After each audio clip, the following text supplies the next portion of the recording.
ప్రభుత్వ రంగ సంస్థల్లో ఉద్యోగాలు ఇప్పిస్తూ అంటూ ఒక ఘరానా మాసుగాళ్ళు అయితే గుట్టు రొట్టైనటువంటి పరిస్థితి కనిపిస్తుంది. ముఖ్యంగా చూసుకుంటే ఈరోజు విజయనగరం 1వ పట్టణ పోలీస్ స్టేషన్ పరిధిలో ఈరోజు ఆ నిందితులను కూడా అదుపులో తీసుకున్న పరిస్థితి అయితే కనిపిస్తుంది. ఇదే క్రమంలో దీనిపైన మరిన్ని వివరాలు మనతో పాటు మాట్లాడడానికి వన్ టౌన్ సిఐ శ్రీనివాస్ గారు మనతో పాటు ఉన్నారు. ఆయనతో మాట్లాడి మరిన్ని వివరాలు తెలుసుకునే ప్రయత్నం చేద్దాం. సార్ చెప్పండి సార్, ఏంటి ఈరోజు ప్రధానంగా చూసుకుంటే పలు డిపార్ట్మెంట్లో ప్రభుత్వ రంగ సంస్థల్లో ఉద్యోగాలు ఇప్పిస్తామంటూ ఈరోజు సుమారుగా 50 లక్షల వరకు కూడా గుంజేటువంటి పరిస్థితులు కనిపిస్తున్నాయి.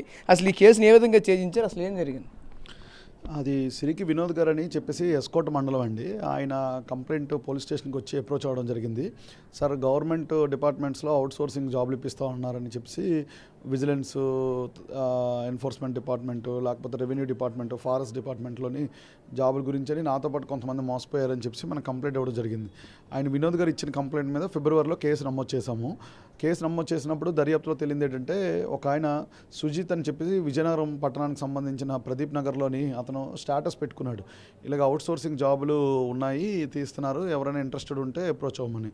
అప్పుడు ఆ సుజిత్కి అప్రోచ్ అయిన తర్వాత ఆ సుజిత్తో పాటు మహేష్ అని విజయనగరం వాస్తవ్యుడు, ఆ సుజిత్ మహేష్ ఇద్దరు కలిసి ఏలూరు వెస్ట్ గోదావరి ఏరియాలోని యాకుబ్బు, తర్వాత రమణ, యాకుబ్బు, చేతను, రుబిను, జాన్ అని చెప్పేసి ఇంకొక ముగ్గురికి అప్రోచ్ అయ్యారు. వీళ్ళందరూ కూడా ఈ పూసపాటిరేగ మండలానికి సంబంధించిన 2 వ్యక్తులు, ఎస్కోటక మండలానికి సంబంధించిన 2 వ్యక్తులు, అదేవిధంగా విశాఖపట్నం, మన్యం డిస్ట్రిక్టు, తర్వాత మా అనకాపల్లి డిస్ట్రిక్టు, ఇలాగ ఈ 3 డిస్ట్రిక్ట్ నుంచి సుమారు 7 వీళ్ళకి 53 లక్షలు దఫదఫాలుగా 2021, 22, 23 సంవత్సరాల్లో, 24 సంవత్సరాల్లో దఫదఫాలుగా ఫస్ట్ ఒక 50,000, 1 lakh, 2 lakhs, ఇలాగా 53 lakhs 7 కలిపి ఇచ్చినట్లుగా ఎఫ్ఐఆర్ బట్టి అంశాలన్నమాట. దాన్ని బట్టి కేసు నమోదు చేసిన తర్వాత ఇన్వెస్టిగేషన్లోని దర్యాప్తులో భాగంగా మనము ఎవరెవరు ఎక్కడెక్కడ ఎంతెంత ఇచ్చారు, ఏ విధంగా ట్రాన్సాక్షన్ చేశారు అని తెలిసింది. ఇప్పుడు వాళ్ళ మీద ఆల్రెడీ మనం రెండు సార్లు టీము జంగారెడ్డిగూడెం, వెస్ట్ గోదావరి వెళ్ళడం జరిగింది. వాళ్ళు చాలా రోజుల నుంచి అబ్స్కాండ్లో ఉన్నారు మనం కేసు నమోదు చేసినప్పటి నుంచి.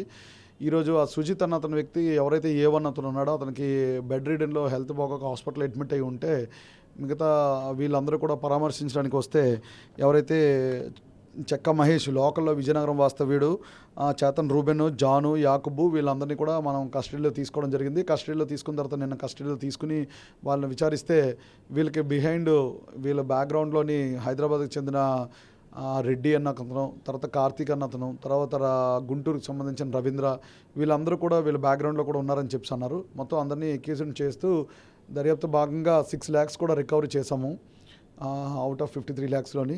వీళ్ళందరూ దఫాలుగా అందరూ కమిషన్ అనమాట, లెవెల్ 1, లెవెల్ 2, లెవెల్ 3 లాగా. వీళ్ళు విజయనగరంలో వాళ్ళకు ఫస్ట్ ఒక 1 lakh వస్తే వీళ్ళు ఒక 50,000 తీసుకోవడం, రిమైనింగ్ 50,000 వాళ్ళకి పంపించడం, అలాగా దఫాలుగా మల్టిపుల్ లేయర్స్లో డబ్బులు తీసుకుని వాళ్ళకి పంపించడం జరిగింది. దాని మీద వీళ్ళని అరెస్ట్ చేసి 4 మెంబర్స్ని అరెస్ట్ చేసి 6 lakhs రికవర్ చేశాము.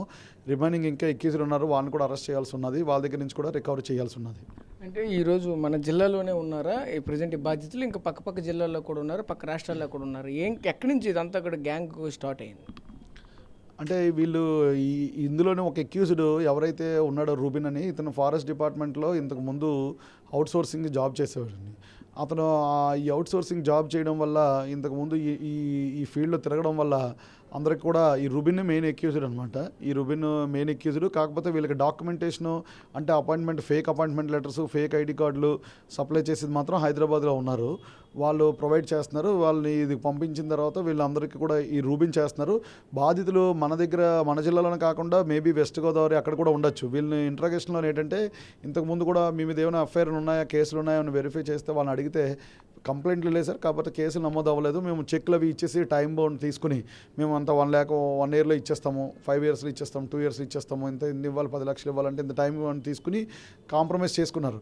బట్ వీళ్ళ మీద అయితే మాత్రం ఇంకా వేరే జిల్లాల్లో కూడా కేసులు, కంప్లైంట్లు అయితే ఉంటాయి. అంటే కేవలంగా నిరుద్యోగులను టార్గెట్ చేసుకుని వీళ్ళైతే ఇటువంటి మోసాలు అయితే చేస్తున్న పరిస్థితి కనిపిస్తుంది. నిరుద్యోగులకి మీరు ఎటువంటి సందేశం ఇస్తారు? ఈ విధంగా మోసపోవద్దని ఏం చెప్తారు? ఇప్పుడే కాదండి, ఎప్పుడైనా సరే, ఎటువంటి ఉద్యోగాలకైనా సరే బ్యాక్ డోర్ అనేది అది అసలు కరెక్ట్ కాదు, అది జరగదు కూడా.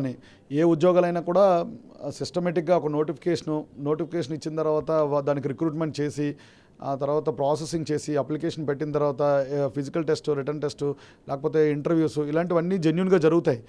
కొన్ని ఫిజికల్ టెస్ట్ లేకపోయినా సరే ఎగ్జామ్ అయితే ఉంటుంది. పక్కాగా ఎగ్జామ్ జరిగిన తర్వాత మాత్రమే రిక్రూట్మెంట్ చేస్తారు, సెలెక్ట్ చేస్తారు ఇంటర్వ్యూ చేసిన తర్వాత. అంతేగాని డైరెక్ట్గా అమౌంట్స్ ఇచ్చేసి ఉద్యోగాలు ఇచ్చడం అనేది జరగదు, ఎట్టి పరిస్థితుల్లో జరగదు. 100కి 100% ట్రాన్స్పరెంట్గా జరుగుతున్నాయి అన్ని ఉద్యోగాలు, ఎప్పటి నుంచో అలాగే జరుగుతున్నాయి. కానీ చాలామంది నిరుద్యోగ యువత బ్యాక్ డోర్లోని లేకపోతే షార్ట్ కట్లోని డబ్బులు ఇచ్చేస్తే ఉద్యోగాలు వచ్చేస్తాయని అపోహలు పడుతున్నారనమాట. ఎట్టి పరిస్థితుల్లోనే ఏ డిపార్ట్మెంట్ అయినా ఏ వింగ్లోనైనా సరే వాళ్ళకి టెస్ట్ కండక్ట్ చేసి వాళ్ళలో ఉన్న ఎఫిషియెంట్ వాళ్ళని మాత్రమే క్యాండిడేట్స్ని తీసుకుంటారు. ఇన్ఎఫిషియెంట్ క్యాండిడేట్స్ని ఎట్టి పరిస్థితుల్లో తీసుకోరు. ఇలాగ తప్పుడు దారిలో ఉద్యోగాలు వస్తాయంటే మాత్రం ఎట్టి పరిస్థితుల్లో నమ్మకూడదు. డబ్బులు ఎట్టి పరిస్థితుల్లోనే ఇవ్వకూడదు కూడా ఎవరికి. దయచేసి అలాగ డబ్బులు ఇచ్చి మోసపోవద్దు. ఎట్టి పరిస్థితుల్లో బ్యాక్ డోర్లో ఉద్యోగాల కోసం ప్రయత్నం చేయొద్దు. Thank you. Okay sir, thank you sir. ఇది చూసాం కదా, ప్రధానంగా ఒకటే చెప్పుకొస్తున్న పరిస్థితి కనిపిస్తుంది. ఏదైతే ఈరోజు నిరుద్యోగ యువతని టార్గెట్ చేసుకుని అయితే కొన్ని గ్యాంగ్లు అయితే మాత్రం ఉంటున్నాయి. వీళ్ళందరికీ కూడా ఒకటే హెచ్చరిక ఇస్తున్న పరిస్థితి, ఎవరు కూడా వీళ్ళ బారినైతే పరద్దంటూ మరొక చెప్పుకొస్తున్న పరిస్థితి కనిపిస్తుంది. ముఖ్యంగా చూసుకుంటే నిరుద్యోగులు ఎవరైతే ఉన్నారో వీళ్ళందరూ కూడా ఎవరు కూడా బ్యాక్ డోర్లో కానీ ఏదో ఉద్యోగం వస్తుందంటే డబ్బులు కట్టే వ్యవహారాలు కానీ ఏవి కూడా చేయొద్దంటూ చెప్పుకొస్తున్న పరిస్థితులు కనిపిస్తున్నాయి. ఏదేమైనా సరే ముఖ్యంగా చూసుకుంటే ఈరోజు ఇటువంటి యువతని టార్గెట్ చేసుకుని అయితే ముందుకు వెళ్తున్న పరిస్థితి కనిపిస్తుంది. ప్రతి ఒక్కరు కూడా తగు జాగ్రత్తలు తీసుకుంటే తప్పకొని ఇటువంటి చర్యలు కూడా చేయడం కూడా కష్టంగా అనిపిస్తుందంటూ మరొక వ్యక్తి చెప్పుకొస్తున్న పరిస్థితులు కనిపిస్తుంది. ప్రస్తుతం ఇది విజయనగరంలో ఉన్న తాజా పరిస్థితి. కెమెరా పర్సన్ నాయుడుతో రాజేష్, RTV విజయనగరం నుంచి. ఇండియా పాకిస్తాన్ ఉద్రిక్తతలపై లేటెస్ట్ అప్డేట్స్ కోసం డౌన్లోడ్ చేసుకోండి RTV లైవ్ యాప్.